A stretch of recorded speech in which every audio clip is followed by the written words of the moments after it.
Hey, it's Magnus here, and I'd like to talk to you about spinners.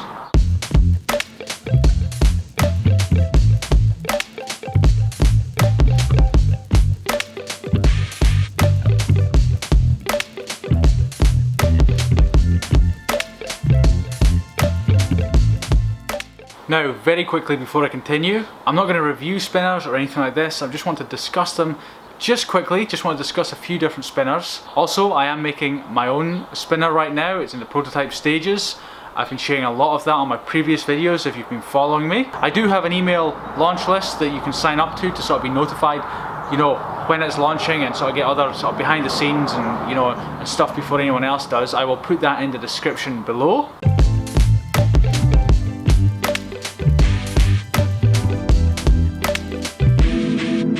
So I have 5 spinners here right now. You know what? I can't really even remember the names of them. Something, and TorqBar. That's the only one I know because I think it's the most famous one.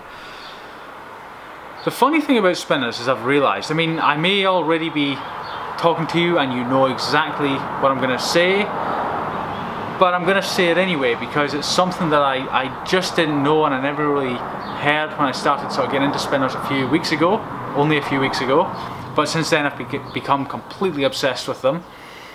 And you know, it's the question like, what's the best spinner, or you know, what's the best spinner for this price, or what's, you know, can someone tell me the best spinner? You see those questions around a lot, and you know, I've got a bunch of spinners here. And you know, there's 1 to 5, yeah, 4. So I've got 4 spinners here. I might even have another one in the house. I can't remember. And these are good spinners. These are like the most well-known spinners currently around, even though I can't remember the names of them. So what I've learned very quickly upon receiving every spinner through the mail in the last couple of weeks is they are so different. And you know, this spinner here, for instance, is I can't remember the name of it. It's stainless steel, it's polished stainless steel, and you know, it's heavy and it's got a tremendous spin time.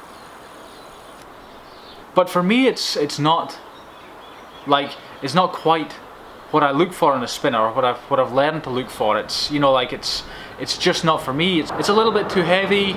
It's not really sort of fidgetable enough, you know, like there's just to sit and play with it. It doesn't quite have that kind of a fidget factor. Is that a word? I don't know. You know, I got this one, which, you know, is made from aluminium, and you know, it spins fast. But it's very light, and I realized, wow, I don't actually like spinners that are that light. And you know, I then got this one here, which is made of brass. I know the name of this one. This is TorqBar, and you know, and I realized, wow, I don't like spinners that are that heavy. And so and then, you know, I've got this one here, which is an aluminium body with a brass core and brass inserts at the end to add more weight. Now this is the closest one that I've found to one that I like, but it's still, I don't know, there's something, I don't know, peculiar about it. Not in a bad way, and there's nothing really bad about these spinners. They're just all different. And I remember reading online about all of them before I bought these ones. You know, so many people were like, oh, this is the best one ever, and this is the best one, and this is the best one. And that's fair enough. But I realized it's you know, a best spinner is so subjective, and I know a lot of things in life are subjective, but spinners are really subjective. I mean, as I mentioned earlier, I am making my own spinner. This is spinner number 5. This is the one I am prototyping. Take a look at my previous videos and you will see the sort of progression of this.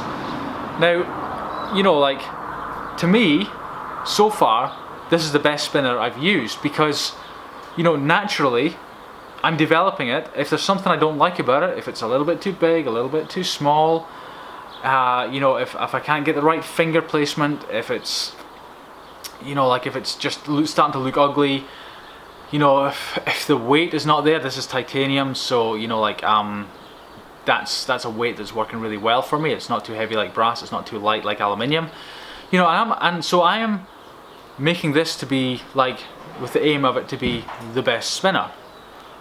But the problem is that may well be the best spinner, but only in a narrow kind of category for people who this is a good spinner for them. Just in the same way that like this is a good spinner for other people, this one is a good spinner for another bunch of people, and you know, you get the idea with the other two.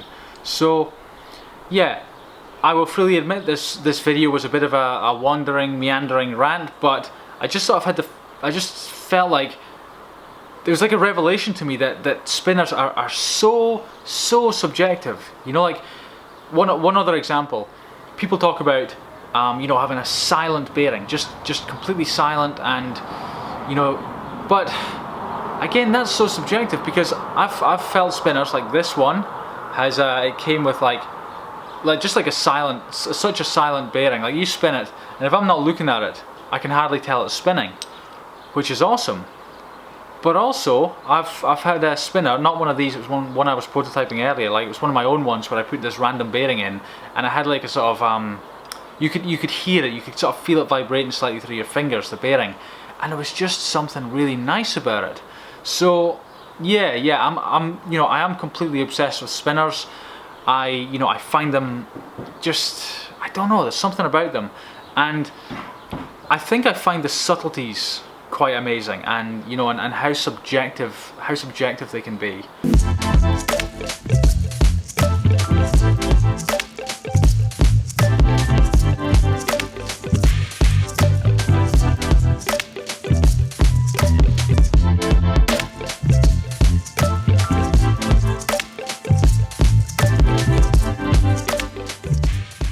Right, okay, that is me done. I will of course leave you with a quote. It is by Thomas Saz, and he said, "Boredom is the feeling that everything is a waste of time. Serenity that nothing is."